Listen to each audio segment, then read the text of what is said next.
గౌరవనీయులైన హర్షిత స్కూల్ తల్లిదండ్రులారా, మేము గత చాలా రోజుల నుంచి రాబోయే పరిణామాల గురించి మీకు వివరిస్తున్నాం. అయినా కొంతమంది అధ్యాపకులు చెప్పిన తప్పుడు కథలు, నందిగం రాణి చెప్పిన చెప్పుడు మాటలు విని కొంతమంది ఫీజులు కూడా చెల్లించారట.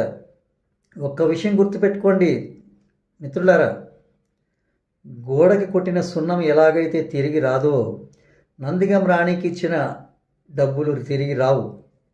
రేపటి రోజు నందిగం రాణి జైల్లో కూర్చుంటుంది, స్కూలు మూతపడుతుంది. విద్యార్థుల జీవితమా చీకటిమయం, మీకు డబ్బులా రావు.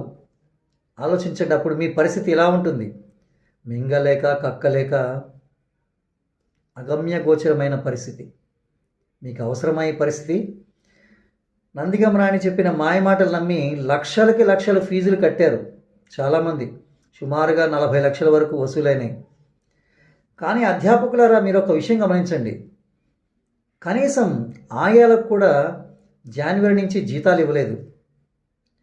ఆయాలు ముక్కుపడకలు, చెవిదిద్దులు, పుస్తెల తాళ్ళు కూడా అమ్ముకొని ఇల్లు గడుపుకునే స్థితికి ఈ నీచపుండ దిగజార్చింది. అలాంటి దానికి ఇంకా మీరు ఎందుకు వత్తాసు పలుకుతున్నారు? ఫీజులు వసూలైనాయి, మీకు జీతాలు ఇవ్వచ్చు కదా. ఎంతమంది అధ్యాపకులు అప్పులు పాలయ్యి ఈఎంఐలు కట్టలేక, అద్దెలు కట్టుకోలేక నానా ఆర్థిక ఇబ్బందులు పడుతున్నారు. ఈ దిక్కుమాలిన నందిగం రాణి మీ గోడు ఎప్పుడైనా విన్నదా? ఆలకించిందా? ఏదైనా మీకు జీతాలు ఇచ్చిందా? ఆలోచించండి. ఇంకా మీరు ఆ కుక్కతోక పట్టుకొని గోదావరి దాలని చూస్తున్నారే, మిమ్మల్ని ఆ దేవుడు కూడా కాపాడలేడు. ఎందుకంటే మేము ఎన్నోసార్లు చెప్పాం, ఆ నీచురాలు మీకు జీతాలు ఇవ్వదు. అలాగే ఇంకో విషయం, నెలకి 3 లక్షల రూపాయలు ఇచ్చి ఐఐటి ఫ్యాకల్టీని ఎక్కడి నుంచో ఎగుమతి చేసింది. ఎందుకంటే ఆంధ్ర తెలంగాణలో పనిచేస్తున్న ఏ అధ్యాపకులు నందిగం రాణి దగ్గర పని చేయడానికి సిద్ధంగా లేరు. అందుకనే ఎక్కడో చెన్నై నుంచో బెంగళూరు నుంచో కొంతమందిని ఎగుమతి చేసింది.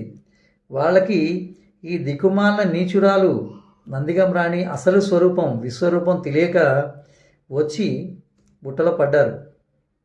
అయితే వీళ్ళకి 3 లక్షలు అంటే సుమారుగా 12 లక్షల రూపాయలు నెలకి జీతాలు, అంటే దాదాపు 1,40,00,000 రూపాయలు వీళ్ళ జీతాలకే వెచ్చించాలి.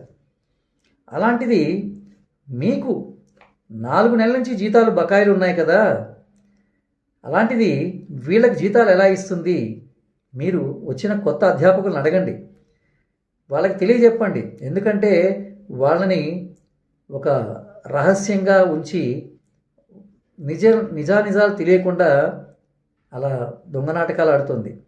రేపటి రోజు మీరు వేలల్లోనే ఇబ్బందులు పడుతున్నారు, వాళ్ళు లక్షల్లో కోట్లల్లో ఇబ్బందులు పడాల్సి వస్తుంది.